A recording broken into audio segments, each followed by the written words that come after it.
The River Wallington, a gem amongst rivers, and we're lucky enough to have it on our club membership. But how many of you have actually fished there?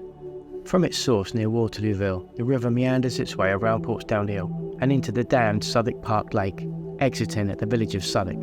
For the most part, you wouldn't even know it's there. Hidden among the dense undergrowth during the summer months, it's well hidden, which adds to its appeal.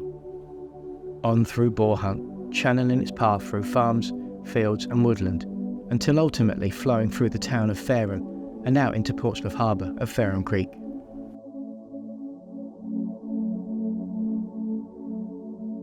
I don't fish the river nearly as much as I should, but I think the time away just makes those odd sessions all the more enjoyable. It's a wonderful fishery, managed well, but also left to live and breathe. It's a fine balance, managing a river.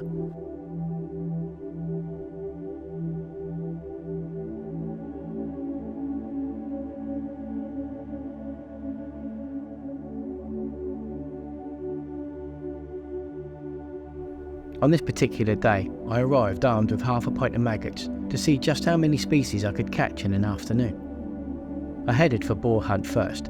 It's nearly always the first port of call.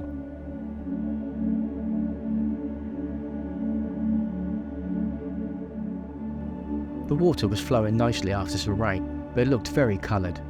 I like it a touch clearer, but beggars can't be choosers.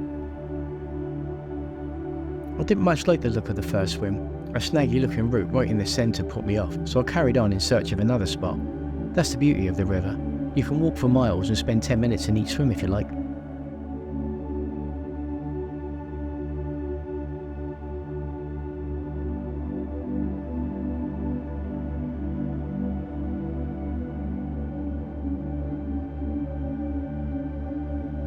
The swims are accessed via stiles with strategically placed plastic tubing over the barbed wire to avoid ripping trousers.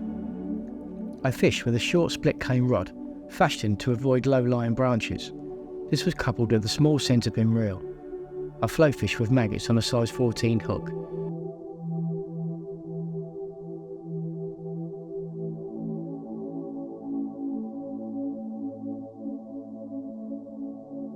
That first cast is always the most exciting, watching the float chop through the swim, wondering if you'll get a bite straight away. Will it dip? Will it sail away? It actually dipped twice, and although resistance was weak, I was into my first fish of the session. It was a minnow. The first fish usually is, but it was the first species ticked off the list.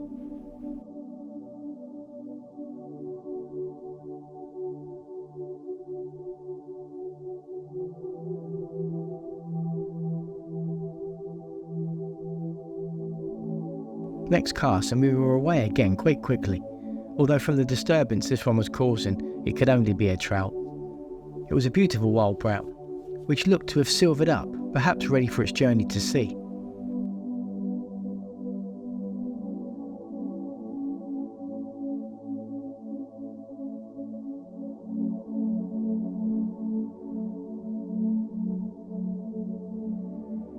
The next fish was obviously another trout, but this one was your more typical brown trout, with large red and black spots. It was lovely.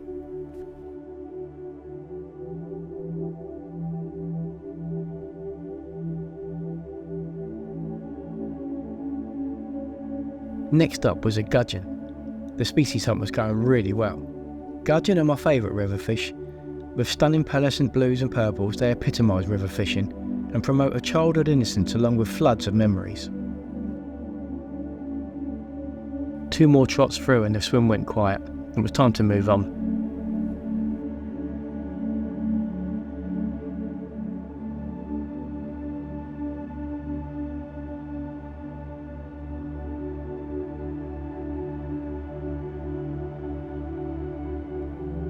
It was a perfect day weather-wise, nice and sunny with the odd cloud and a gentle breeze to cool things.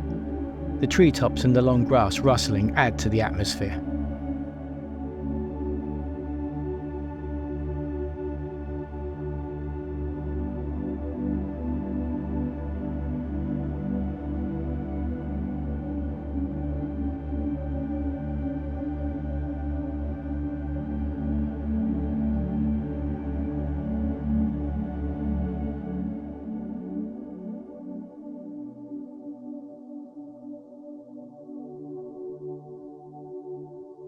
After a short stroll, I came to the next swim along.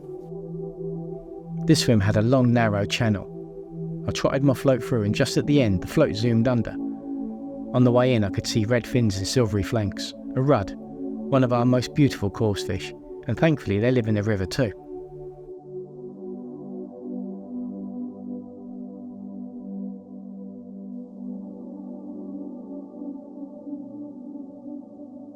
As before, half a dozen more casts and the float remained buoyant, so I was off to the next swim.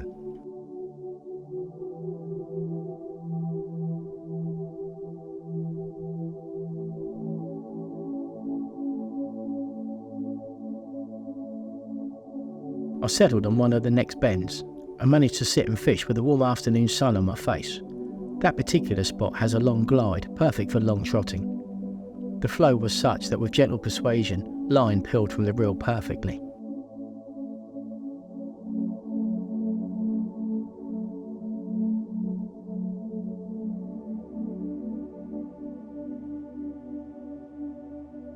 At the end of the swim, just before stopping the float, it disappeared.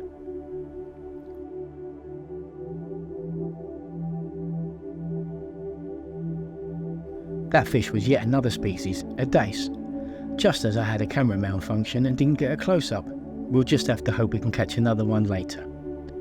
Before I left the swim, I got into an argument with a branch of a tree. The tree won, of course, and I lost 6 inches off the end of my rod.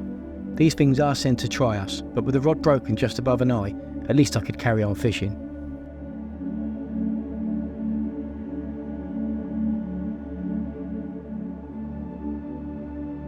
I decided I'd had enough of Boarhunt, so headed back to the car and onwards to Southwick.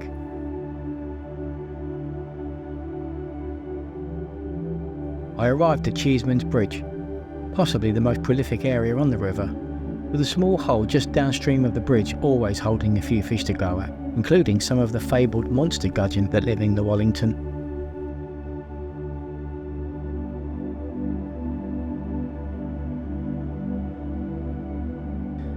One always hopes that there isn't already a car in the lay-by. There's only enough room there for one angler.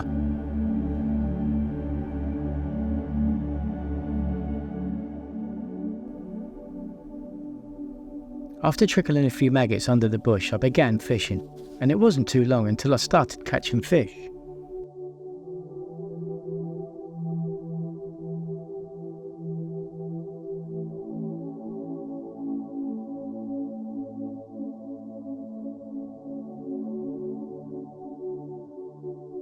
The first fish swung in was a roach, slightly slimy but very welcome, and yet another added to the list. The flow comes through under the bridge and causes an eddy just under the bush on the left bank. That's where you seem to get the bites. Fish came thick and fast, and the next one for the list was a baby chub. Now these are very, very similar in appearance to dace. It's the size of the mouth that tells them apart.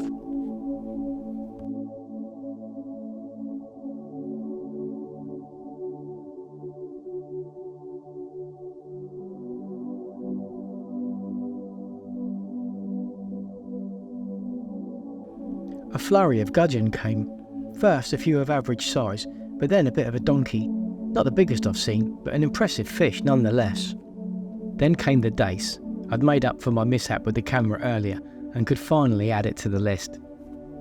I also caught a weird bream type creature, but I didn't add it to the list as a bream, mostly because I wasn't 100% sure. A slightly larger chub was the last fish I caught from the bridge. I really wanted to add a perch to the list, but I had another spot in mind for that.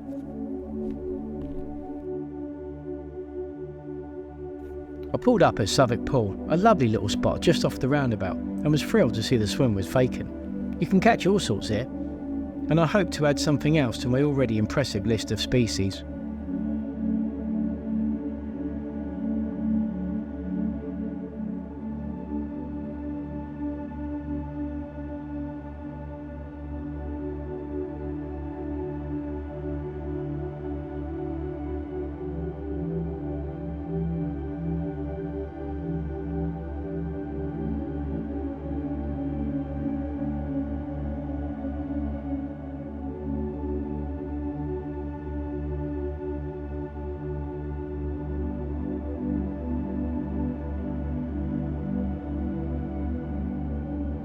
first cast saw the float bury quite quickly.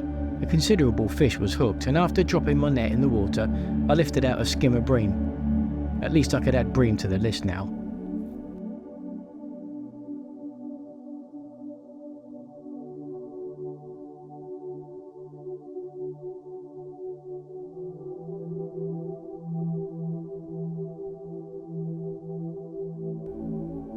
After retrieving my net from the water, I continued fishing. I really wanted a perch. I'd had a few from this spot, although the next fish was another beautiful rudd with crimson fins and freshly minted silver flanks. I fished on a while longer and the float went again, only this time it was a perch. Unfortunately, it fell off while I was bringing it ashore. I was gutted. Maybe that was my only chance to add perch to the list. I needn't have worried. The next bite produced another perch, maybe the same one. But I made no mistakes this time, reaching for the net and ensuring that my prize was safely landed. A proper boy's perch with red fins, bold dark stripes and that incredible spiny dorsal fin.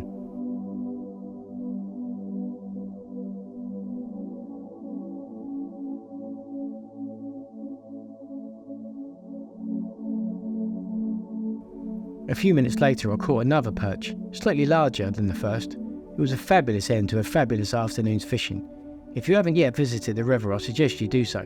It's amazing.